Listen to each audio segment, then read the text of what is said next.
اعوذ باللہ من الشیطان الرجیم بسم اللہ الرحمن الرحیم فتلقى آدم من ربہ کلمات فتاب علیہ۔ تو سیکھ لیے، حاصل کر لیے آدم نے اپنے رب سے کچھ کلمات، تو اللہ نے ان کی توبہ قبول کر لی۔ اب اس کی وضاحت سورہ اعراف میں ہے۔ یہ تو چونکہ پس منظر میں وہ 2/3 قرآن موجود ہے، اس کی وضاحت کیا ہے کہ حضرت آدم میں سخت پشیمانی پیدا ہوئی ہے، میں نے کیا کیا، مجھ سے خطا سرزد ہو گئی، اللہ کے حکم کی میں نے خلاف ورزی کی۔ لیکن ان کے پاس الفاظ نہیں تھے کن الفاظ میں اللہ سے استغفار کریں، کن الفاظ میں اللہ سے معافی چاہیں۔ اللہ کی رحمت یہ ہوئی کہ اللہ نے الفاظ انہیں خود تلقین فرما دی۔ یہ اللہ کی شان رحیمی ہے۔ اصل شے جو ہے وہ انسان کے اندر گناہ پر ندامت کا پیدا ہو جانا ہے، یہ اصل توبہ ہے۔ علامہ اقبال نے جو بڑی اپنی آغاز عنفوان شباب میں جو اشعار کہے تھے، ان میں سے ایک شعر کو سن کر پھڑک اٹھے تھے اس وقت کے اساتذہ بھی۔ موتی سمجھ کے شان کریمی نے چن لیے، قطرے جو تھے میرے عرق انفعال کے۔ انفعال کہتے ہیں شرمندگی کو۔ شرمندگی سے میری پیشانی پر جو پسینے کے قطرے نمودار ہو گئے، میرے پروردگار کو وہ اتنے عزیز ہوئے، اس نے انہیں موتی کی طرح چن لیا۔ موتی سمجھ کے شان کریمی نے چن لیے، قطرے جو تھے میرے عرق انفعال کے۔ تو فتلقى آدم من ربہ کلمات، ان پر پچھتاوا ہوا، ندامت ہوئی، اللہ نے انہیں الفاظ، وہ الفاظ کیا تھے وہ سورہ اعراف میں ہیں۔ ربنا ظلمنا انفسنا وان لم تغفر لنا وترحمنا لنکونن من الخاسرین۔ اے اللہ، ہم نے اپنی جانوں پر ظلم کیا ہے، اور اگر تو نے ہمیں بخش نہ دیا اور رحم نہ فرمایا تو ہم تو خسارہ والوں میں ہو جائیں گے، تباہ ہو جائیں گے، برباد ہو جائیں گے۔ یہی پر فوری تقابل موجود ہے۔ غلطی ابلیس سے بھی ہوئی، حکم سے سرتابی ہوئی، لیکن اس پر ندامت نہیں ہوئی، تکبر کی بنا پر اور اکڑ گیا، انا خیر منکم۔ غلطی آدم سے بھی ہوئی، نافرمانی ہوئی، لیکن اس پر پشیمان ہوئے اور توبہ کی۔ وہ شیطنت ہے، یہ آدمیت ہے، ورنہ کوئی انسان گناہ سے اور معصیت سے مبرہ نہیں ہے۔ حضور کی ایک حدیث ہے، کل بنی آدم کلکم خطاؤون، کل بنی آدم خطاؤون وخیر الخطائین التوابون۔ آدم کے تمام اولاد، تمام انسان خطا کار ہیں، ان خطا کاروں میں بہتر وہ ہیں، اچھے وہ ہیں جو توبہ کرتے ہیں۔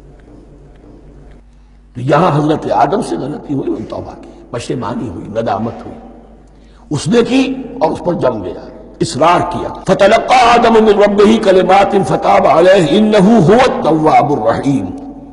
یقیناً وہی تو ہے بہت توبہ کو قبول فرمانے والا اور بہت رحم فرمانے والا۔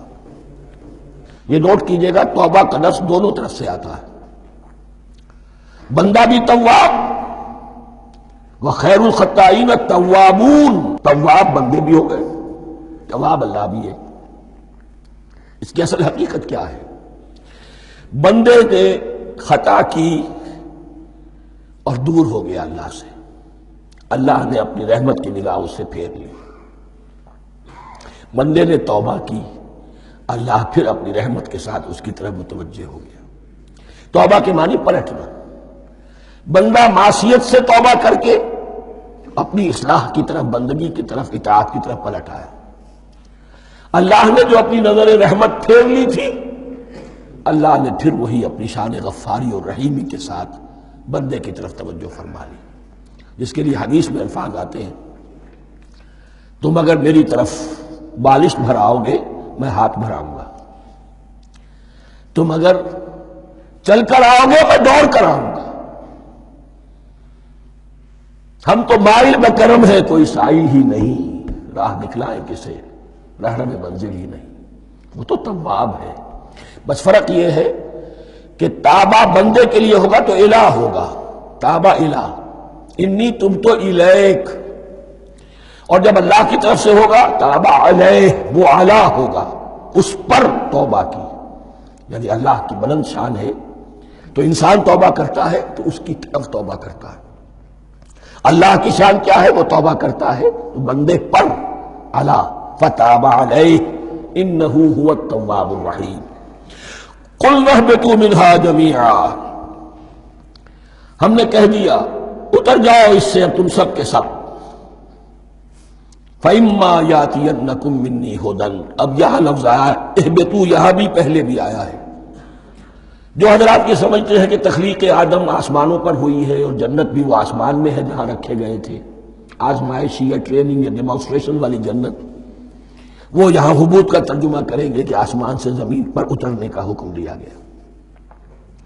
جو لوگ سمجھتے ہیں یہی کسی بلند مقام پر تھے، وہ کہتے ہیں کہ نیچے اترو، کسی بڑی اونچی سطح ارتفاع پر اگر کوئی جگہ تھی تو اب نیچے اترو اور جاؤ، اب تمہیں زمین میں ہل چلانا پڑے گا اب روٹی حاصل کرنے کے لیے.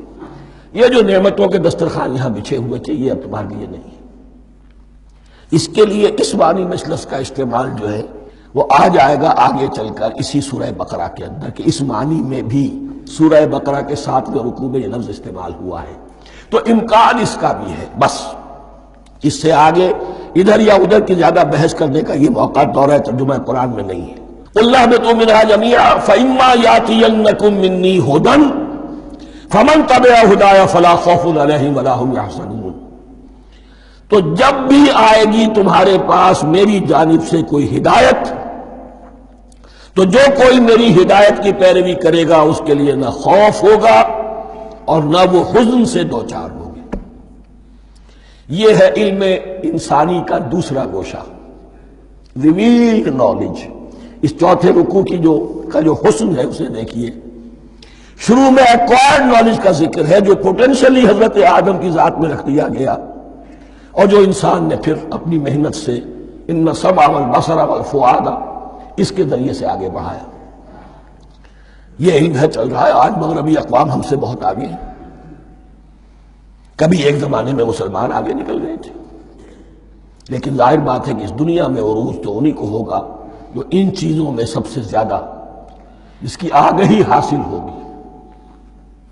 البتہ ایک علم وہ ہے جو آسمان سے نازل ہوتا ہے، یہ گیون ہے، ریویلڈ نالج ہے، یہ وحی ہے. فَإِمَّا يَأْتِيَنَّكُم مِّنِّي هُدًى، تمہارے مقام خلافت کا تقاضا یہ ہے جو احکام ہمارے آئے، جو ہدایات ہم بھیجیں ان کو تو پوری طریقے سے اس کی پیروی کرو. فَمَن تَبِعَ ہدایہ، تو جو کوئی بھی میری ہدایت کی پیروی کرے گا فَلَا خَوْفٌ عَلَيْهِمْ وَلَا هُمْ يَحْزَنُونَ.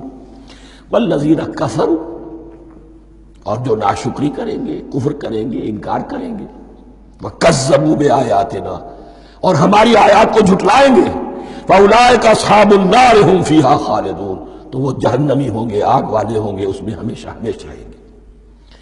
یہ ہے گویا کہ چارٹر، اس نوع انسانی کو جو ابدی چارٹر اللہ نے دیا ہے، جبکہ زمین کا چارج دے دیا گیا خلیفہ کی حیثیت سے.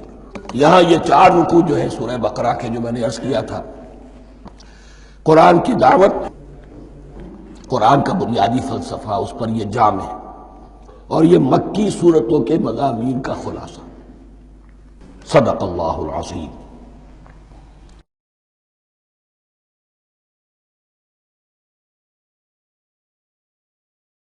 اعوذ باللہ من الشیطان الرجیم، بسم اللہ الرحمن الرحیم. اب یہاں سے شروع ہو رہا ہے 5ویں رکوع سے مسلسل 10 رکوع، مسلسل خطاب ہے بنی اسرائیل سے. البتہ ان میں ایک تقسیم ہے. پہلے رکوع میں دعوت ہے. دعوت جب ہوتی ہے تو آمادہ کرنا، تشویق، ترغیب، دل جوئی، نرمی، یہ دعوت کے اجزاء لا ينفک ہے. اس کے بغیر دعوت مؤثر نہیں ہوتی. لہذا ان 7 آیات میں یہ یوں سمجھیے کہ ان 10 رکوعوں کے لیے یہ بمنزلہ فاتحہ ہے. جیسے سورہ فاتحہ 7 آیتوں کی، ایسے ہی اس دعوت سابقہ امت مسلمہ کو دعوت دی جا رہی ہے. تو کس طرح دی جا رہی ہے؟ یہ کون تھے؟ یہ بھی مسلمان ہی تو تھے نا. کافر تو ہو گئے حضور کا انکار کر کے، ورنہ وہ موسیٰ کے ماننے والے، شریعت ان کے پاس، بڑے بڑے علماء ان میں، علم کا چرچا ان میں، سب کچھ تھا. ان کو دعوت دی جا رہی ہے. لیکن میں اس لیے آپ کو چاہتا ہوں، اس کو توجہ دلا رہا ہوں، آج اگر مسلمانوں میں جو غافل ہو گئے، اپنی حقیقت کو بھول گئے، اپنے فرض منصبی سے غافل ہو گئے، دنیا کے اور قوموں کی طرح کی ایک قوم بن کر رہ گئے۔ اگر کوئی ایک داعی گروہ کھڑا ہو، کوئی جماعت، کوئی فرد، اور اس سے جماعت بنے، تو ظاہر بات ہے سب سے پہلے اسے اسی امت کو دعوت دینی ہوگی، اس لیے کہ دنیا تو اسلام کو پہچانے گی اس امت کے حوالے سے۔ فزیشین ہیل تھائی سیلف، پہلے یہ تو ٹھیک ہو، یہ کہیں پر صحیح اسلام کا نمونہ پیش کرے تو دنیا کو دعوت دے سکو گے، آؤ دیکھو یہ ہے اسلام۔ اس لیے ان کو جو دعوت دینے کا اسلوب ہونا چاہیے وہ عکس ہوگا اس اسلوب کا جو ان 7 آیات میں ہمارے سامنے آ رہا ہے۔ یا بنی اسرائیل اذکروا نعمتی التی انعمت علیکم، اے بنی اسرائیل، اسرائیل کو سمجھ لیجئے یہ مرکب لفظ ہے، اسم اسی سے اسیر بنا ہے، اسیر جو کسی کا قیدی ہوتا ہے، ایل عبرانی میں اللہ کے لیے ہے، اور اسرائیل کا ترجمہ ہے عبداللہ، اللہ کا غلام، اللہ کے ساتھ بندھا ہوا اس کی اطاعت کے قلاتے کے اندر۔ تو یہ اسرائیل یہ لقب ہے حضرت یعقوب علیہ السلام کا۔ ان کے 12 بیٹے تھے، 12 بیٹوں سے جو نسل چلی وہ بنی اسرائیل ہے، انہی میں حضرت موسیٰ کی بعثت ہوئی اور تورات انہیں دی گئی، پھر یہ ایک بہت بڑی امت بنے۔ ان پر 4 ادوار آ چکے تھے قرآن مجید کے نزول کے وقت، 2 مرتبہ اللہ کی رحمت کی بارشیں ہوئی، انہیں عروج نصیب ہوا، 2 مرتبہ ان کو دنیا پرستی، شہوت پرستی، اللہ کے احکام کو پس و پش ڈال دینے کی سزا میں عذاب کے کوڑے ان پر برسے۔ اس کا ذکر آئے گا سورہ بنی اسرائیل کے پہلے رکوع میں۔ اس وقت جب کہ قرآن نازل ہو رہا ہے، اس وقت وہ اپنے اس زوال کے دور میں تھے۔ حال یہ تھا کہ حضور صلی اللہ علیہ وسلم کی بعثت سے پہلے ہی 2nd ٹیمپل بھی شہید کیا جا چکا تھا، گرایا جا چکا تھا۔ حضرت سلیمان نے جو بنایا تھا ہیکل سلیمانی، جس کو یہ 1st ٹیمپل کہتے ہیں، اسے نیبوکدنضر نے گرا دیا تھا حضرت مسیح سے بھی کئی سو سال پہلے۔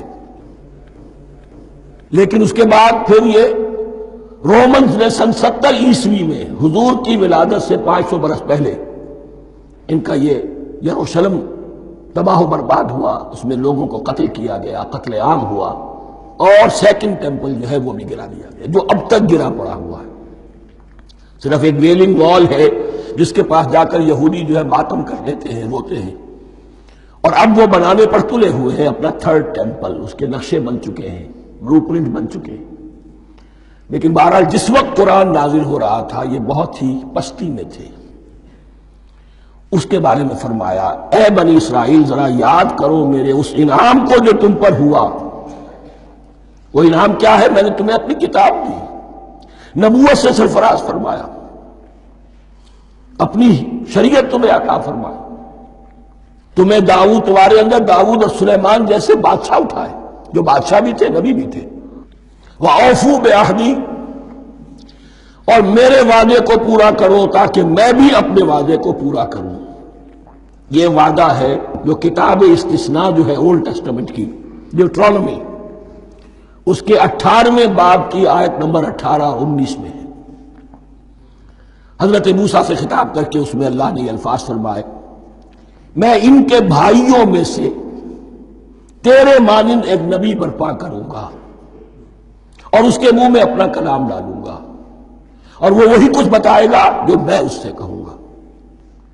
یہ گویا کہ حضرت موسیٰ علیہ السلام کی امت کو بتایا جا رہا تھا کہ نبی آخر الزمان آئیں گے اور تمہیں انہیں قبول کرنا ہے۔ قرآن مجید میں اس کا بڑا تفصیلی ذکر سورہ اعراف میں آئے گا انشاءاللہ۔